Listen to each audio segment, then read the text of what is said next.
Good morning, DXN. Welcome to DXN, the world's largest Ganoderma producer. Started its journey in Jitra, a small town in Kadam, Malaysia in 1993. So ano naman po yung food supplements na meron sa atin ngayon, Sir Bob? And we expect to land sa mga susunod na buwan dito sa DXN Philippines. Ito pong food supplement na to is food supplement po, and it is also a type of a mushroom. Alam naman natin na kapag sinabi nating DXN, automatically, ito po yung company na gumagamit or yung mga produkto nila, primarily, ang ingredients natin is mga mushroom. Okay? Nandiyan yung Ganoderma, Lion's Mane, Cordyceps, yung ating pong split gel mushroom na recently lang nilaunch natin. So ngayon, magkaroon tayo ng recap bago ko po i-unlock at sabihin sa inyo yung bago nating produkto. Okay? So basically po, ano po ba ang mushroom? Pag sinabi nating mushroom, it is a type of a fungus. Basically, this is part of a fungi kingdom. Okay? Hindi po siya halaman, hindi po siya animal. Okay? Ito pong mushroom will not produce its own food. There is no chlorophyll at all. And kadalasan po, tumutubo ito by absorbing the nutrients from the organic matter. At nakikita po siya sa mga mamasa-masa at yung mga malilim or shaded environment na lugar. Okay? So, ang mushroom din po are living organism. Siya rin po ay responsible to break down dead materials at siya ang nag-a-act as natural recycler sa ating environment. Pero hindi lahat po ng mushroom na makikita natin is pwede nating kainin. Or kaya naman, hindi lahat ng mushroom na makikita natin may medicinal values. So marami po dyan is poisonous. To give you an idea, ito po. According to the data, there is a 38,000 species of mushroom which is available in the world. Pero 36,000 dyan sa species na yan, hindi po edible. Okay? So automatically, yung 2,000 po na mushrooms, yun lang po ang edible. But only 200 species of the mushroom out of 2,000 ang merong therapeutic values and medicinal values. Kagaya po ng mga mushrooms na ginagamit natin dito sa DXN. Just like Ganoderma, Lion's Mane, Cordyceps, the shiitake, and yung kaka-release or kaka-launch nga lang natin na split gel mushroom. So ngayon, in next month of the DXN, madadagdagan po yung lineup natin under the health and dietary supplements under the precious mushroom category. At ang madadagdag po dito sa DXN Philippines na mushroom is the Agaricus placymuril, okay, or the Agaricus mushroom. Commonly known po ito as ABM or the Hematsutake in Japan, and Comegelio do Solo in Brazil, and Jisongrong in China. Ang mushroom na po na to is native po siya sa Brazil, pero dahil nga sa paglaganap ng cultivation, okay, ito po ay kinocultivate din widely sa Japan para doon sa kanyang medicinal use. At kinukonsider ito as one of the most important edible culinary, medicinal, biotechnological species of the mushroom dito po sa atin. Okay? So that is the Agaricus. Also, ang Agaricus mushroom po is commonly tinatawag siya as a almond mushroom. Bakit? Kasi nga po yung kanyang fragrance is kaparehas ng almond. Kilala rin siya sa tawag na mushroom of sun, mushroom of God, and also mushroom of life. And has been used this mushroom for 1,000 years to improve health and quality of human life. Okay, so ulitin ko po, itong mushroom na to, pwede siyang kainin, ang lasa niya manamis-namis, at ang fragrance niya is kagaya po sa almond. But through the various scientific studies, it has been found that Agaricus is possessed by body strengthening effect, which is mamaya malalaman natin. Okay? So, balik tayo. Same with dun sa ating tsaa. Ano po ba ang history ng Agaricus? So, normally po, ang Agaricus mushroom, originally native ito sa small small village named Piedade. Okay? And dun sa high land areas of Atlantic Forest near sa top of the province of Sao Paulo, Brazil. Ito po ay na-discover noong 1960 by the Takatoshi Furumoto.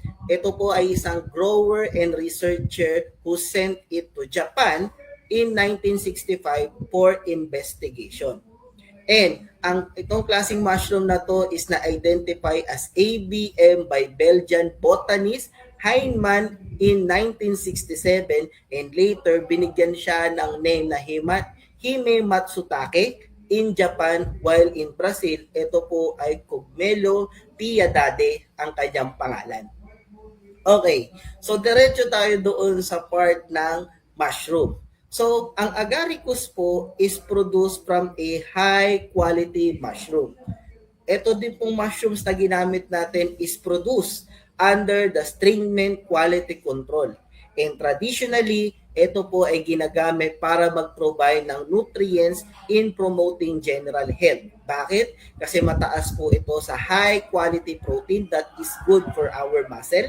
It is also good source of low fats that is good for our energy storage, and high fiber contents that is essential for our digestion.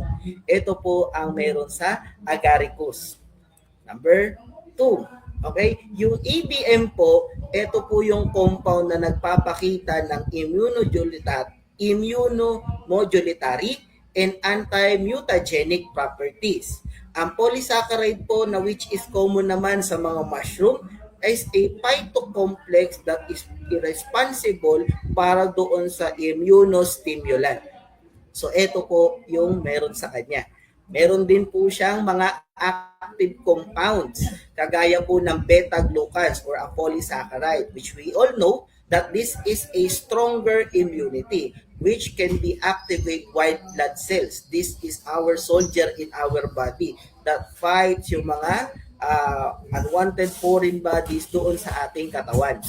Siyempre, nandyan din yung cholesterol reduction, especially yung oat-based beta-glucan, and of course, this kind of mushroom na may beta-glucans, it will beneficial for a better blood sugar control. Okay? Meron din po siyang proteoglycans. Ito naman po ay isang klase ng complex molecule na makikita po doon sa body ng mushroom, and ang benefits nito is to build a support connective tissues like skin, cartilage, and joints. They are made of a protein core. Ito yung naka-attach doon sa long chains of sugar called yung ating glycosaminoglycans or GAGs dito po sa atin. And part din po niyan is meron siyang phenolic compound, which is a high antioxidant, which is alam ko naman po, sabi ko kanina, that every day, may pumapasok po na free radical sa ating katawan. So those free radicals is eventually mag-e-evolve siya into oxidative stress pag hindi siya na-neutralize. So ladies and gentlemen, lagi ko sinasabi, you need every day an antioxidant to neutralize the free radicals na pumapasok sa ating katawan came from the aggressions na nagsasuffer yung ating body or nai-encounter natin every day. So dito sa mushroom na to, it has a phenolic compounds which is known as a polyphenols. Ito po ang natural plant chemical and known as a strong antioxidant that help our bodies to protect from the damage. Okay, so antioxidant and anti-inflammatory, rich in phenolic compounds, flavonoid, and it offers protection against oxidative stress and inflammatory bowel diseases. Sa skincare, it can be used for the cosmetic because this kind of mushroom has a anti-aging property. It can also help the skin for the hydration and skin brightening due to its anti-inflammatory properties. Okay? So, ang benefits po ng mushroom na to is number 1, na common sa mga mushroom, is support immune system. It may help fight infection, and of course, it will promote overall wellness. So, ang potential use po ng mga mushroom na agaricus, pwede nyo siyang makita sa dietary supplement, functional food, okay, and herbal medicine. Okay? But dito po sa atin, this is a agaricus mushroom is nilagay po natin siya doon sa ating supplement. So ladies and gentlemen, okay, it's an honor to present to you our upcoming products here in the DXN Philippines, and it soon land, okay, from the following month dito po sa atin, which be the DXN Agaricus Bracy Muril in a capsule form. Ito po yung ating products na aasahang magland and will be available soon here in the DXN Philippines. So yan po siya. So, ang ating pong product is produced by GMP certified manufacturing plant and have gone through a stringent quality control system. The DXN Agaricus Bracy Muril Capsule is a smart choice for a people. Tandaan natin to, pag lumabas to, ito yung target market natin ha. People that who are in quest for a continuous improvement of quality life and well-being. Okay? And important reminders that the mushrooms food supplement capsule, it is not a medicine and you should not use to treat any type of illnesses. It is not also a substitute for any medical treatment. So kung meron po kung nabanggit or nakita kayo dun sa slides na about functions na kung ano man, tandaan, the medical treatment is hindi natin pwedeng palitan.